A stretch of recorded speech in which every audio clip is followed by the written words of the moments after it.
Friends, hope you all are fine. Today we are going to study our chapter number 11 of class 11th, price determination and simple application of microeconomics. So our very first definition is market equilibrium. देखिए कोई भी firm है वो क्या चाहती है कि जिस भी पॉइंट पे उसका डिमांड और सप्लाई इक्वल हो जाए उसी पॉइंट पे क्या होगा, इक्विलिब्रियम सेट हो जाएगा। मतलब वही रेट फर्म क्या करेगी, बेचने को तैयार हो जाएगी उस रेट पे सामान।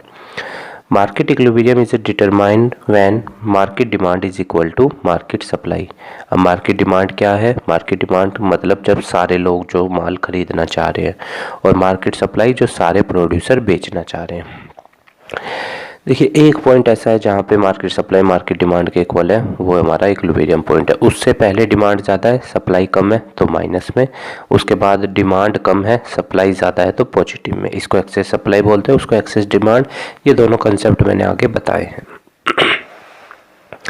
ये हमारा सप्लाई का कर्व, ये हमारा डिमांड का कर्व। एक पॉइंट ऐसा है जहाँ पे दोनों इक्वल हो जाते हैं। 6 पॉइंट पे हमने पढ़ा 60-60 market demand is determined at a point E.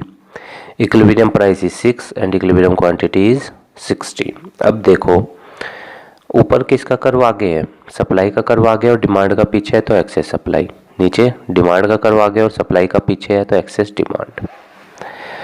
Excess demand क्या होता है? Excess demand refers to a situation, वो सिचुएशन व्हेन क्वांटिटी डिमांड, जो डिमांड की गई है क्वांटिटी वो किससे ज़्यादा है? क्वांटिटी सप्लाइड से। कहने का मतलब है मार्केट में 20 आई यूनिट की डिमांड और सिर्फ फर्म 10 सप्लाई कर पा रही, तो 10 फालतू है, वो हमारी क्या है? Excess demand. Refers to a situation when quantity demand is more than quantity supply at a prevailing market price.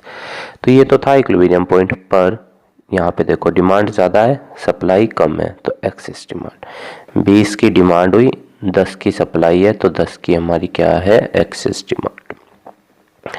ये कर्व है क्वांटिटी डिमांडेड एंड सप्लाइड। अब एक्सेस सप्लाई भी ऐसे ही हो जाता है कि डिमांड तो हमारी 20 की आई और फर्म ने कितनी सप्लाई करी? 40। तो 20 यूनिट फर्म ने क्या करी? एक्सेस सप्लाई फालतू करी। Excess supply is a situation when the quantity supplied is more than quantity demand at the prevailing market price.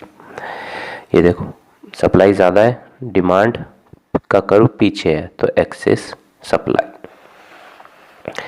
Viable industry क्या होती है? जैसे मान लो एक फैक्ट्री है, उसके पास 10 यूनिट की डिमांड आई और उसने 10 यूनिट सप्लाई कर दी।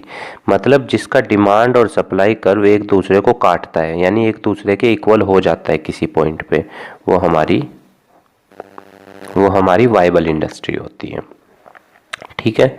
Viable industry are those industry demand and supply curve intersect each other, काट रहे हैं तो यानी ये वाइबल है। मतलब मान लो मार्केट से उसके पास 100 यूनिट की डिमांड आई और वो काबिल है 100 यूनिट बनाने के लिए, तो वो वाइबल इंडस्ट्री है।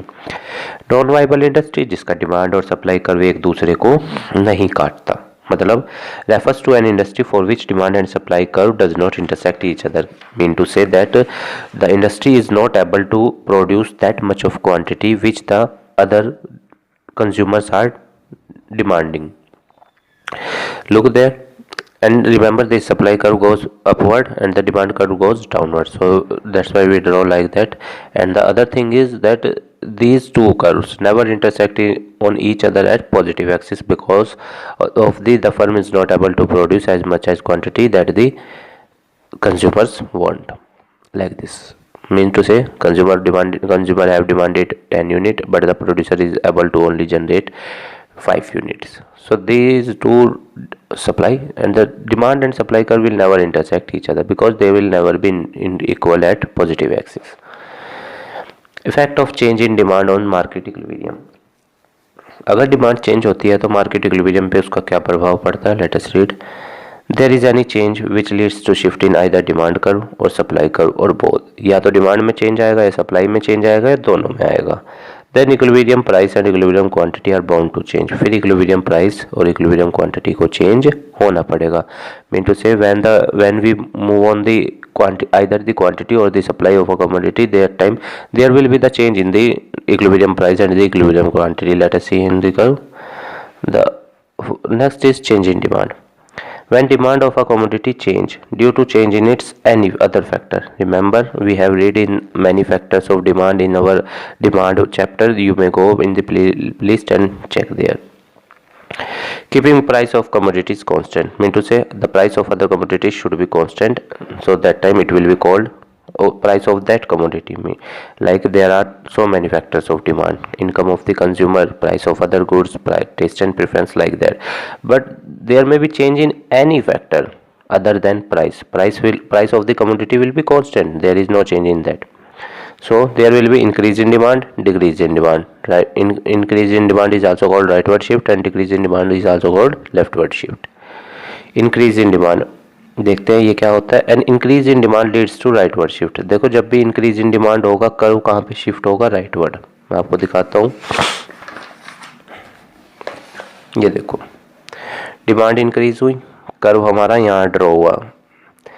रिमेंबर रखना गाइस, सप्लाई में कोई चेंज नहीं है, उसको कांस्टेंट. तो ओरिजिनल इक्विलिब्रियम प्राइस हमारा ये था जहाँ पे डी और एस इक्वल हो रहे थे, पर अब डिमांड के बढ़ने से यहाँ पे काट रहा है डी एस को. तो देखो इक्विलिब्रियम प्राइस भी बढ़ा, इक्विलिब्रियम क्वांटिटी भी बढ़ी.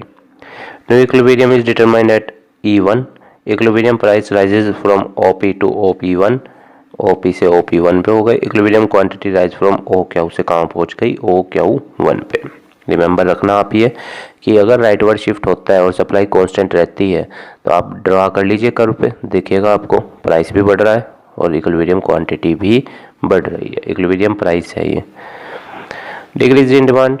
In case of decrease in demand, supply remain unchanged. Remember this, supply will not be changed. Demand curve shift to the left, left में shift हो जाता है DD to DT2.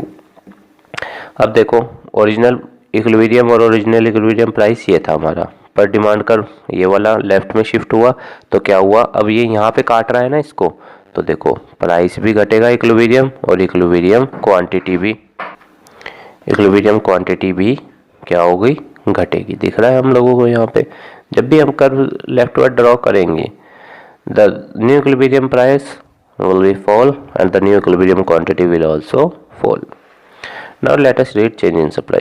When supply of a commodity gets changed due to change in its any factor, keeping price constant. Mean to say price of the commodity will be constant, there is no change in that, and the factors of other than price of a commodity, they will get changed. Like mean to say cost of factor of production and the cost of substitute goods etc.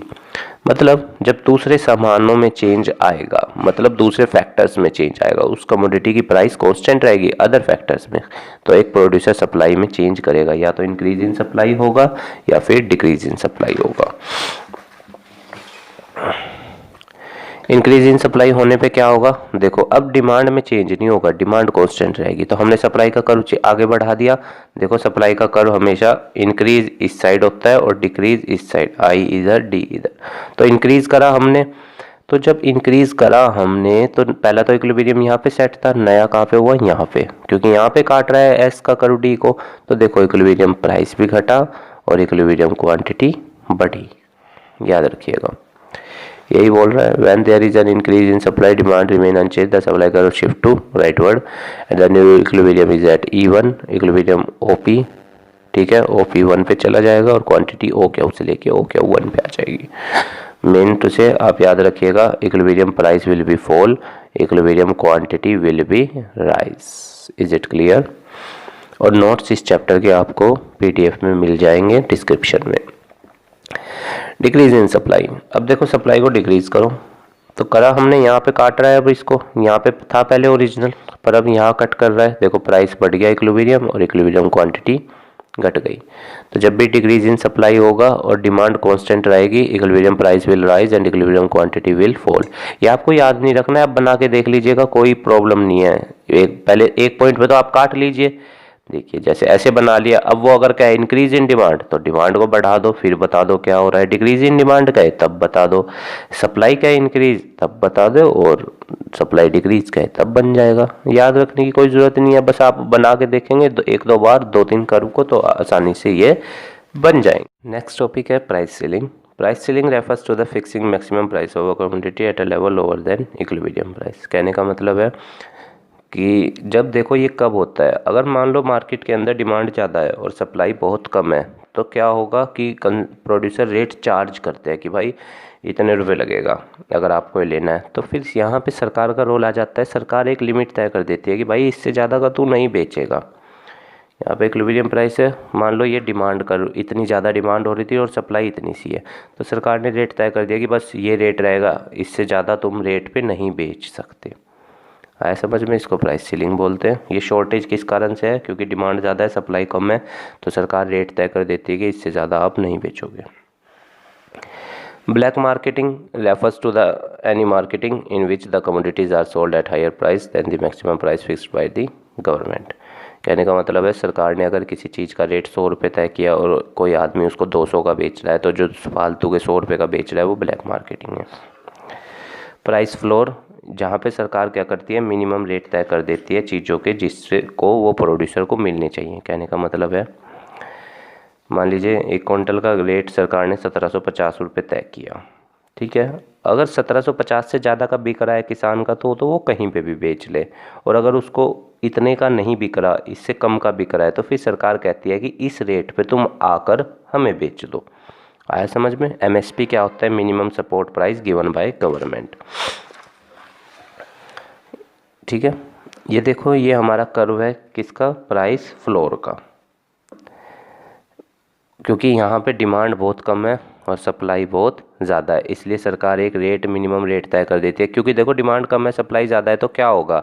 चीज़ों के rate घटेंगे और घटते रहेंगे। तो फिर अगर किसान को उसकी लागत के इस 1750 से भी कम मिलने लगा तो फिर वो क्या करेगा? वो इसको सरकार को बेच देगा। इसी को बोलते हैं प्राइस फ्लोर की। MSP तय करना सरकार के द्वारा, ताकि प्रोड्यूसर को उतना तो मिल ही जाए कि वो सरवाइव कर जाए। इक्विलिब्रियम प्राइस ये था।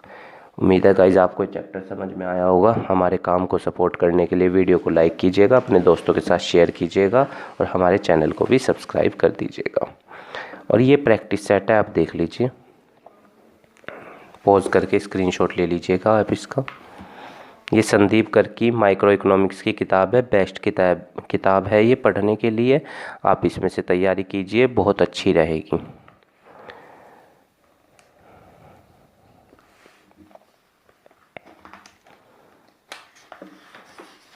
इन सब MCQs को आप लगाने की कोशिश कीजिएगा, और अगर आप पे कोई नहीं हो पा रहा है तो फिर आप हमें बताइएगा, कमेंट बॉक्स में उसका क्वेश्चन नंबर लिख दीजिएगा, हम उसको सॉल्व आउट करवा देंगे।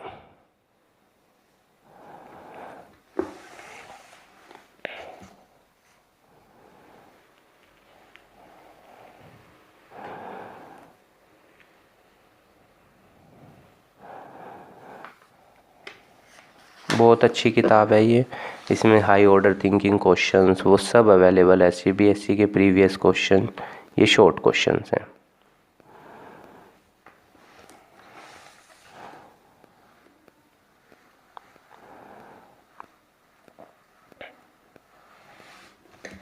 आप इन सबको प्रैक्टिस कीजिएगा, बहुत फ़ायदा मिलेगा। ये CBSE में प्रीवियस आए हुए क्वेश्चंस हैं।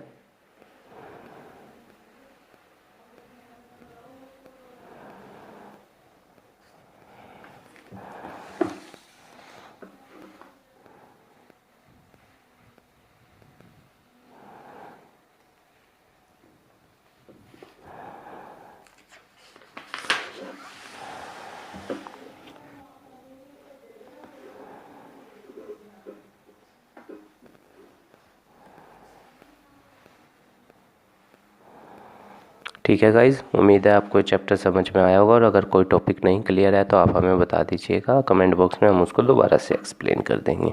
हमें भी थोड़ा सा सपोर्ट कीजिएगा, बस आपको हमारा चैनल सब्सक्राइब करना है और अपने दोस्तों के साथ उसको शेयर करना है। आप खुश रहिए, अच्छे से मन लगाकर पढ़ाई कीजिए, सक्सेस ज़रूर मिलेगी। धन्यवाद गाइज़।